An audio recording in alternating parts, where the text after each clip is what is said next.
오늘 우리가 은혜 받을 말씀은 마태복음 14장 13절로 21절 말씀이 되겠습니다.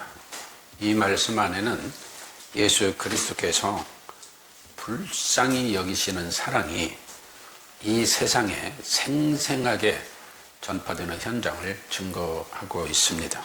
그러나 먼저 이 시간에 우리가 살펴볼 인물이 하나 있습니다. 그것은 14장 1절에서부터 등장하는 헤롯 왕의 이야기입니다. 이 헤롯 왕은 구정궁궐 속에서 남부러울 것이 없이 모든 것을 누리며 사는 사람이었습니다. 재물, 권력, 심지어 여성들의 문제까지. 인생의 삶으로 말하면 밖의 사람들의 시각으로 보는 것으로 표현한다면 아쉬움이 전혀 없는 사람이었습니다. 그런데 그는 자유인이 아니었습니다.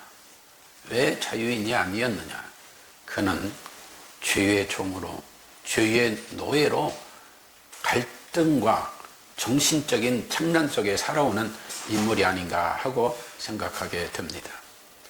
그는 세례 요한을 목을 잘라 죽이고 난 뒤에 그가 아마 이 세례 요한으로 인하여서 많은 갈등과 번민과 어떠한 고통과 괴로움 속에 사로잡혀 있었던 것이 아닌가 하는 생각을 가지게 됩니다.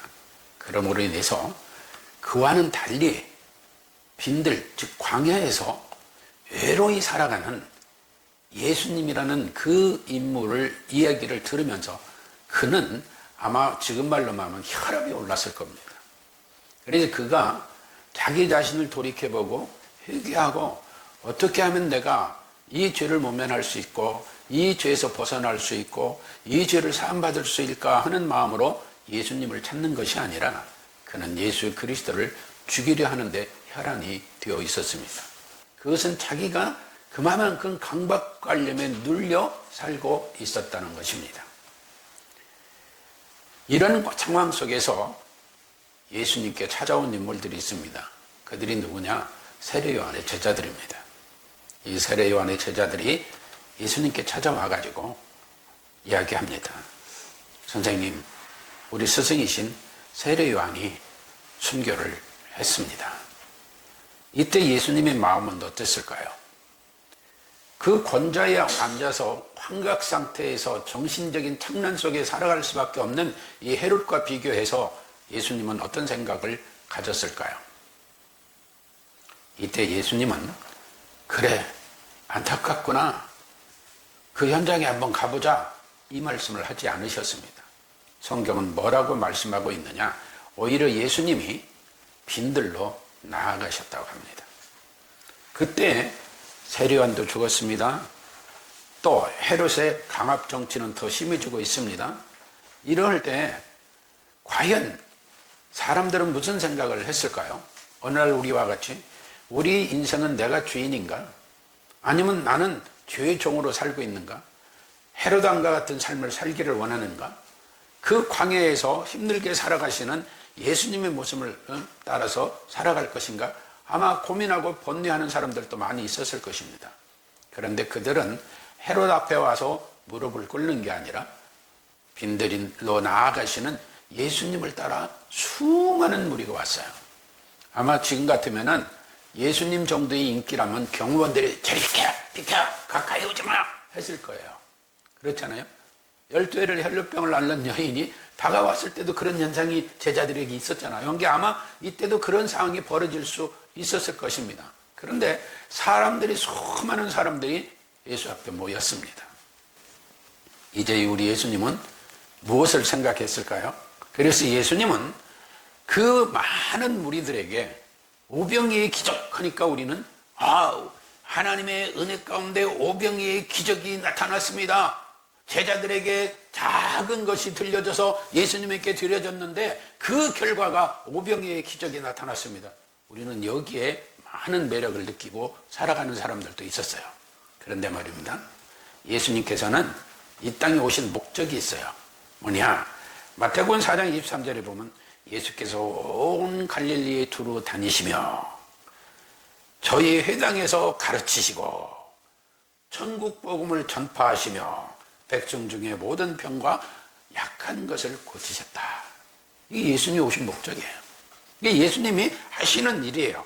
이게 예수님의 사역은 가르치시고 천국 복음 전파하시고 고치시고 하는 일이 예수님의 일상이에요. 그런데 이 모든 것이 무엇으로부터 시작되느냐? 예수님께서 그 무리들을, 예수님께서 구원하시고자 하는 많은 사람들을 불쌍히 여기시는 그 사랑의 마음에서 나오는 실천적인 행동이었다는 것입니다.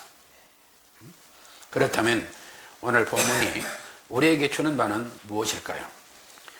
오늘 14장 14절에 보면 예수께서 나오사 큰 무리를 보시고 불쌍히 여기사 그 중에 있는 병인을 고쳐주시니라 했습니다. 이때 불쌍히 여기사에 해당하는 이 어원은, 즉 헬라어는 뭘 말씀하고, 스플랑크니조마이. 단어가 좀 어렵죠. 발음도 어렵고 스플랑크니조마이. 그러니까 이 단어는 단순한 감정을 표현하는 것이 아니에요. 뭘 말하고 있느냐? 내장이 뒤틀리는 깊은 연민의 사랑. 이걸 다른 표현으로 말하면 창자가 끊어질 것 같은 절절한 사랑을 말하는 거예요. 이것이 예수 그리스도의 마음인데, 이 예수 그리스도의 마음이 어디에서 또 나타나느냐? 질병이의 기적에서도 나타나요. 마태복음 15장 32절에 보면 예수께서 제자들에게 가라사대 내가 무리를 불쌍히 여기노라. 이때 불쌍히 여긴다는 말이 스플랑크니조마이에요. 그런데 나와 함께 있은 지 이미 사흘임에 먹을 것이 없도다. 길에서 기진할까 하여 굶겨 보내지 못하겠노라. 뭔 말이에요? 그냥 보내면은 이들이 길가에 가다가 배고파서 기진에 쓰러져 죽을 수도 있다. 그래서 예수님은 그들을 불쌍히 여기셔서 질병의 기적을 행하신 거예요. 이때 질병의 기적을 행하실 때에 이 불쌍히 여기시다는 말씀도 뭐냐? 스플랑크니조마이에요. 여러분들이 하나님의 사랑을 받아 누리고 산다고 하지만 우리가 그런 사랑을 느끼고 살아본 일이 얼마나 있어요? 여러분 그런 말 하잖아요. 애간장이 탄다는 말 들어보시죠? 애간장이 탄다. 생각해 보세요. 자식들이 부모를 위해서 애간장이 탄다고 하는 말 들어봤어요? 네? 없어요? 그런데 부모님들은 자식을 향해서 애간장이 탄다고 해요. 그게 부모 사랑이에요. 그와 같이 그래서 하나님은 하나님의 사랑을 부모의 사랑에 비유하기도 한 거예요. 지금 그 하나님의 사랑을 우리 예수님께서 보이시고 계시는 거예요. 그래서 오병이의 기적이 일어나게 된 거예요.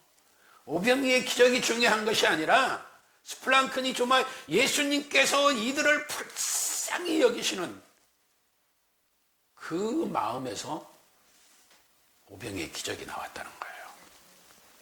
마태복음 9장 35절 이하에 보면 예수께서 모든 성과 촌에 두루 다니사 저희 회당에서 가르치시며 전국 복음을 전파하시며 모든 병과 모든 깐 것을 고치시니 무리를 보시고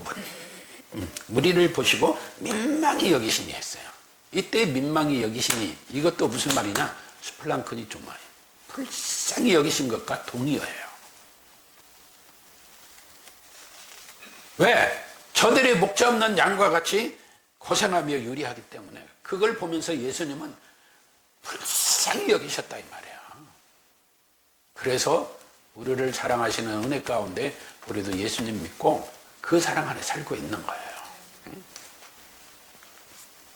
그러니까 이 마태복음 9장에서 이 예수님께서 민망히 여기시다는 이 말씀이 불쌍히 여기셨다 이렇게 글로만 읽지 말고 이것이 예수님께서 창자가 끊어지는 정도로 절절한 사랑을 우리에게 베풀어 주셨다. 그 사랑이 어디서 나타난 거예요? 십자가에서. 십자가에서. 우리는 그냥 아버지 어찌하여 나를 버리셨나이까 이런 얘기들만 생각하고 있는데 그때 예수님의 심정이 뭐예요? 많은 무리를 구원하시는 불쌍히 여기시는 하나님의 사랑을 실천하는데 그 사랑을 십자가에서 보여주신다는 거예요. 이러한 예수님의 불쌍히 여기심은 유대 백성들 그 광야에서만 이루어진 게 아니에요. 이방인들에게 막 흩어지는 거예요. 열방으로 흩어져요. 그래서 누가복음 7장에 보면은 나인성 과부의 얘기가 나와요. 이때 나인성 과부가 그 사랑하는 자식이 죽었으니 얼마나 애간장이 탔겠어요. 그 상해를 메고 가는데 예수님 만나서 상해가 멈추잖아요. 그때 예수님께서 그를 불쌍히 여기사 울지 말라. 불쌍히 여기사 울지 말라. 이때도 스플랑크니조마이에요. 그러니까 예수님이 관에 손을 대시고 기적이 나타났습니다. 예수님이 손이 닿으니 죽었던 청년의 생명이 살아났습니다. 너무 쉽죠. 그런데 예수님은 이때도 스플랑크니조마이, 불쌍히 창자가 끊어지는 절절한 사랑의 마음으로 관에 손을 대신 거예요. 그러면서 여인에게 울지 말라, 울지 말라 이런 거 아니에요.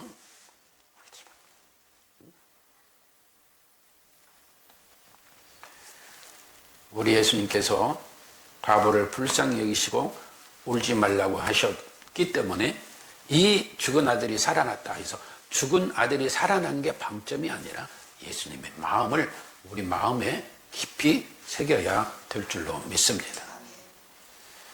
예수님께서 여러분을 지나실 때 두 소경을 만나게 됩니다. 마태복음 20장 이하에 보면 이 소경들이 와가지고 예수께서 소리 질러요. 그러니까 예수님이 그러면 내가 너에게 무엇을 해주기를 원하느냐라고 묻지 않습니까? 그러니까 이 맹인들, 즉 지금은 뭐 소경이라고 하면 바른 표현이 아니니까 이 맹인 성경은 다 소경으로 그 전에 기록되어 있습니다. 요즘 번역은 맹인으로 되어 있어요. 근데 이 맹인들이 원하는 게 뭐겠어요? 그들이 원하는 보는 거잖아요. 눈을 뜨고 보는 거. 그러니까 예수님의 소문을 듣고 자신들도 예수님이 고쳐주시면은 죽은 자도 살리시는데 눈을 못 뜨게 하려 하고 예수님 앞에 나와서 다윗의 자손 예수야 우리를 불쌍히 여기소서 하는데 예수님은 그럼 내가 너에게 무엇을 해주기를 원하는 게 사람의 속성이 그러잖아요. 가장 급한 게 눈 뜨는 거니까. 그러니까 보기를 원하나이다 라고 말했어요. 그런데 예수님께서는 뭐라고 하냐. 성경은 예수께서 민망히 여기사 저희 눈을 만지시니 곧 보게 되어 저희가 예수를 쫓으니라. 이때 민망히 여기사 역시 스플랑크니조마이에요. 불쌍히 여기사. 그러니까 예수님은 그들의 삶의 궤적 이런 것들을 얼마나 마음으로 아셨겠어요. 그들이 얼마나 고통스럽게 살아왔는가. 그러니까 지금 예수님 앞에 와서 눈을 뜨기를 원하는 그 간절한 소망 하나가 있었을 뿐인데 예수님께서는 그들의 영혼을 불쌍히 여기신 거예요. 불쌍히 여기신 거예요. 그래서 이때 예수님께서 이 소경을 보시고 민망히 여긴 거 이 자체가 스플랑크니조마이 불쌍히 여기신 것과 동의어예요. 그러니까 하나님 사랑, 예수님의 사랑 한결같이 동일해요. 계속 그런 마음으로 예수님은 복음을 전하고 다신 거예요. 그런 마음으로 천국 복음을 전하고 다니신 거예요. 사랑하는 성도 여러분, 여러분들 마음이 이 마음을 품으시기 주님의 이름으로 축복합니다. 성령 하나님께서 우리에게 이 마음을 품고 살 수 있도록 은혜 주시기를 기도하시기 바랍니다. 그러므로 우리가 이웃을 보는 마음도 그 마음 안에서 바라볼 수 있는 거예요. 왜? 그 마음이 없이는 아무리 사랑하자 여기 있는 서목사도 사랑 얘기 너무 쉽게 하는데 예수님 이 말씀 설교 준비하면서 제가 막 혼미해졌어요. 마음이 혼미해졌어요. 하나님 제가 어떻게 해요 이걸? 어떻게 할 수 있어요? 성령 하나님께서 도와주셔야 되는 줄로 믿습니다. 그래서 이 마음 없이는 참된 사랑을 할 수 없어요. 그 진정성이 있을 수가 없어요. 예수님께서 불쌍히 여기시는 마음이 우리 마음에 품어져야 그게 진정한 사랑이라는 거야. 그냥 우리 연애 어렵게 사랑하는 거 그런 정도까지도 미달하지 못하면서 사랑 얘기하잖아요. 근데 예수님 사랑은 그게 아니에요. 창자가 끊어질 것 같은 절절한 사랑, 애간장이 타는 것 같은 사랑, 내장이 뒤틀리는 것 같은 연민의 사랑. 그런데 그런 마음으로 예수님 말씀하시는데 제자들은 뭐라고 하냐, 사람도 많고 시간도 다 됐으니까 내려보내면 자기들이 다 알아서 사 먹고 자기들 또 뭐 배도 채우고 자기들 먹고 싶은 거 다 사 먹을 수 있어요. 예수님 그냥 보내세요. 줄 것도 없습니다. 이 많은 사람 어떻게 해요? 그런데 예수님이 뭐라고 그래요? 예수께서 가라사대 너희가 먹을 것을 줘라. 뭐가 있어요? 아무것도 없어요. 보리떡, 물고기 그거 가지고 뭐 해요? 그런데 그 작은 것인데도 예수님에게 손에 들려지니 그 예수님의 사랑이 기적을 불러온 거예요. 그러면 그들은 떡을 먹은 거예요? 사랑을 먹은 거예요? 에? 물고기를 먹은 거예요? 사랑을 먹은 거예요? 예수님의 사랑을 먹은 거예요. 성경은 그걸 말하고 있는 거예요. 제자들은 여기는 빈들이라 이미 나이 다 때도 저물고 아무것도 없어요. 어디 구할 데도 없어요. 너희들이 각촌에 내려가면 다 사서 먹고 다 알아서 할 텐데. 어떻게 보면은 대단히 합리적이에요. 우리 그렇잖아요. 수많은 무리가 모였는데 어떻게 여기서 다 할 수 있어요? 내려가서 그들이 해결할 수 있도록 하십시다. 대단히 합리적이고 원칙적인 얘기예요. 그러나 예수님은 너희 갈 것 없어. 너희가 먹을 것 줘. 너희가 먹을 것 줘. 자, 이 세상에서 사람이 줄 수 없는 것을 우리 예수 그리스도께서는 주실 수 있다는 선언을 지금 하고 계시는 거예요. 제자들이 뭐 있어요? 아무것도 없는데 너희가 먹을 것을 주라니 말이에요. 제자들은 빈들이라고 했지만 예수님께서는 이 빈들의 현장이 곧 기적의 현장이다. 이것이 곧 사랑의 현장이다 라는 걸 보여주시는 거예요. 그래서 먹을 것을 주어라 난 이 명령은 단순히 물고기, 떡, 물질적인 그런 공급을 말씀하는 게 아니에요. 이는 복음 전도의 하나의 방법을 생명을 살리는 그리스도의 사랑으로 보여주고 있는 거예요. 그래서 예수님이 십자가에서 몸과 피를 다 쏟으신 그 사랑을 베푸신 거예요. 그러니 이 빈들의 현장은 십자가 대속에 대한 예고이기도 하다라는 것을 저는 생각했어요. 고린도후서 4장 10절 이하에 보면 우리가 항상 예수님의 죽으심을 우리 몸에 지니고 다니는 것은, 여러분 예수님 죽으신 몸에 지니고 다녀요? 예수님은 죽어도 나는 살아야지 하는 마음은 아니겠죠? 네? 그러니까 사도 바울은 예수님의 죽으심을 우리 몸에 지니고 다니는 것은 예수의 생명이 또한 우리 몸에 나타나게 하려 함이라. 그러니까 예수님의 그 죽으심의 사랑이 우리에게 생명을 주셨다는 거예요. 그러면서 11절에 우리 산자들이 항상 예수님을 위하여 죽음에 넘겨지는 것은, 그 사도 바울은 말하잖아요. 늘 사나 죽으나 다 주님의 것이다. 나는 날마다 죽노라. 그러한 죽음에 넘겨지는 이런 삶을 살아가는 것은 예수님의 생명이 또한 우리 육체에 나타나게 하는 것이다. 그래서 우리가 예수님 안에 계신 것 같이 예수님도 우리 안에 계시는 거예요. 그게 다 어떻게 하나님 사랑, 예수 그리스도의 사랑으로 이루어지는 거예요. 그냥 우리가 말로는 사랑 아니라고 그랬어요? 여러분 창자가 끊어질 듯한 절절한 사랑 해보셨어요? 그런 사랑 해보셨어요? 내장이 틀리는 것 같은 그런 연민을 느껴보신 일 있어요? 여러분 창자 아파본 일 있어요? 저는 학교 다닐 때 고등학교 3학년 때 맹장 수술을 했지만 그때는 철입서 그냥 지나갔는데 너무너무 얼마나 아팠는지 모르겠어요. 생으로 막 살을 찢어서 했어요. 마취가 안 돼가지고 다리 들어봐, 오른쪽 들어봐, 들으니까 팔을 묶기 쉽고 다리 묶기 시작하더라고요. 그래서 아니 마취로는데 왜 묶나 했는데 마취가 안 되니까 나중에는 그냥 생살을 찢어서 끝나거나 기절했어요. 병실로 어떻게 옮겨갔는지도 몰라요.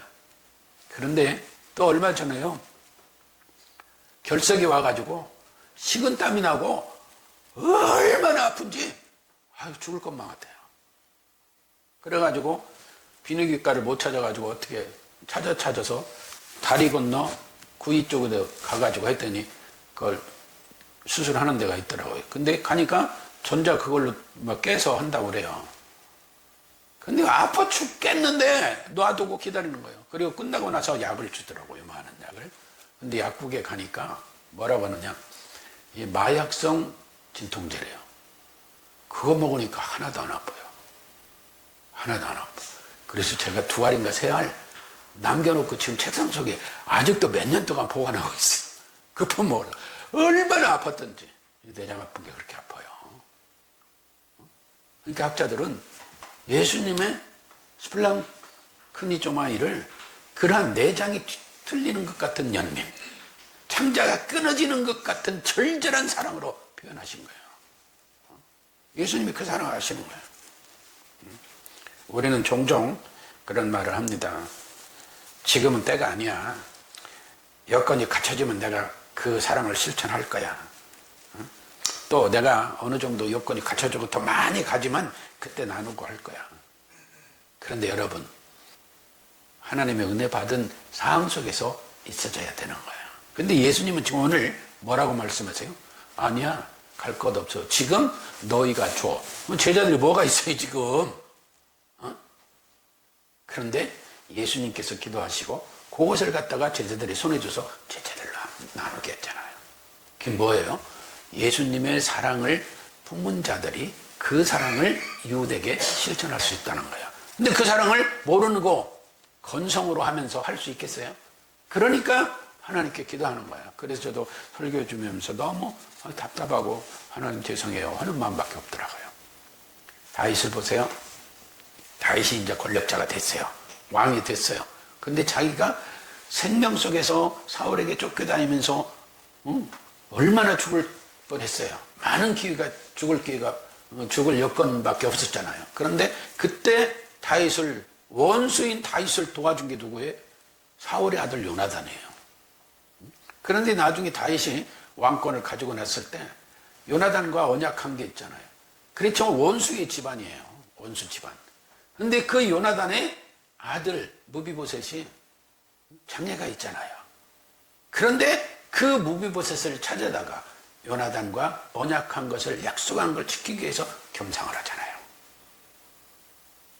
그러니까 뭐예요? 후가 아니라 지금 그걸 실천했다는 거예요.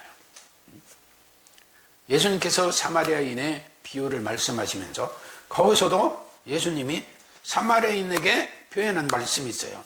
그 율법사는 예수님을 시험하기 위해서 와서 물었지만 예수님은 강도 만난 자, 레위인, 그 다음에 사마리아인 했는데 그 레위인이나 또 제사장이나 강도 만난 자야 뭐 당사자니까 그렇지만 사마리아인이 어떤 마음으로 강도 만난 자를 도왔느냐. 여기서 그를 보고 불쌍히 여겼다고 그랬어요.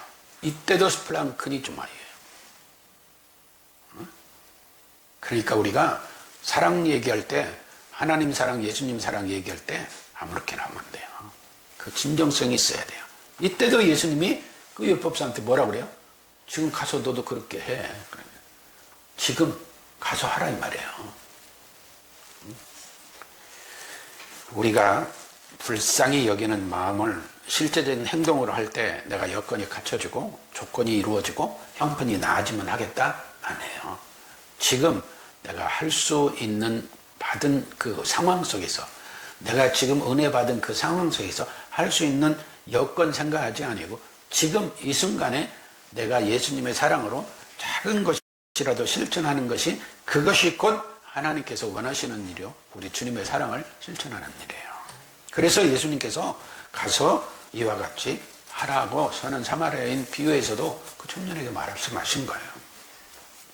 그러면 우리 이웃 중에 강도 만난 자가 누구예요? 그냥 사람 골라서 하나요?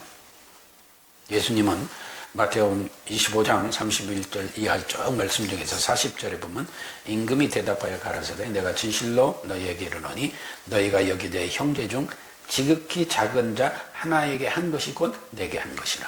그러니까 모든 것은 누구에게 하듯 하라? 주님께 하듯 하라. 왜? 주님 사랑을 받았잖아요 우리가. 왜 자식들이 부모에게 효도하느냐? 부모에게 애간장이 타는 듯한 그러한 사랑을 받았잖아요. 근데 자식들은 그런 사랑 안 하잖아요. 우리가 그들에게 먹을 것을 주고 마실 것을 주고 나그네를 영접하고 헐벗은 자를 입히고 병든 자와 옥에 갇힌 자를 돌아볼 때 그것이 주님께 하는 것이다. 예수님께서 십자가에서 목숨을 내어주신 그 사랑을 해주셨는데, 그렇다면 이제 그 사랑을 받은 우리라면 우리도 그 같은 사랑을 해야 된다는 거예요. 그래서 예수님의 마음을 본받으라 하는 거예요. 그러니까 형식으로 얘기하는 게 아니에요. 그 마음이 어떤 미 불쌍히 여기시는 사랑이에요.